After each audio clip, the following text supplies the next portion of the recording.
Bonjour à tous, bienvenue dans Crypto Info, votre rendez-vous quotidien pour comprendre l'essentiel de l'actu crypto en moins de 7 minutes.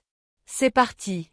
Première info du jour, Bitcoin chute sous les 113 000 $, après avoir atteint un sommet historique de 124 496 $ plus tôt cette semaine. Cette correction est alimentée par des inquiétudes macroéconomiques, notamment la perspective d'un discours de Jérôme Powell au symposium de Jackson Hole ce vendredi. Les investisseurs anticipent une politique monétaire plus stricte, ce qui pèse sur les actifs risqués comme le BTC. Mais ce n'est pas tout. Passons maintenant à quelques autres actualités importantes. Deuxième info, Tether renforce sa stratégie américaine en recrutant Bo Hines, ancien directeur du Crypto Council à la Maison-Blanche, en tant que conseiller stratégique pour les actifs numériques et la stratégie américaine. Cette nomination vise à renforcer l'engagement de Tether auprès des régulateurs américains et à soutenir la croissance des actifs numériques aux États-Unis. Voici aussi quelques infos rapides pour compléter le panorama du marché.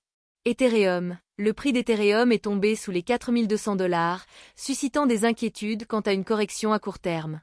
La zone de support immédiate se situe autour de 4150 $.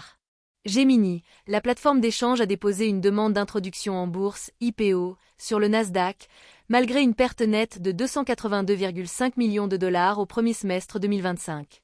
Royaume-Uni, la Financial Conduct Authority, FCA, a renforcé ses efforts pour lutter contre la fraude liée aux crypto-monnaies, en intensifiant les enquêtes et les sanctions. En résumé, Bitcoin subit une correction sous les 113 000 $, en raison de pressions macroéconomiques. Tether recrute un ancien conseiller de la Maison-Blanche pour renforcer sa stratégie américaine. Ethereum chute sous les 4200 $, Gemini dépose une demande d'IPO, et la FCA intensifie ses efforts contre la fraude crypto. Alors dites-moi, aujourd'hui, vous êtes bullish ou bearish? Laissez un commentaire, likez si cette vidéo vous a été utile et surtout, abonnez-vous pour ne rien manquer. On se retrouve demain pour un nouveau Crypto Info.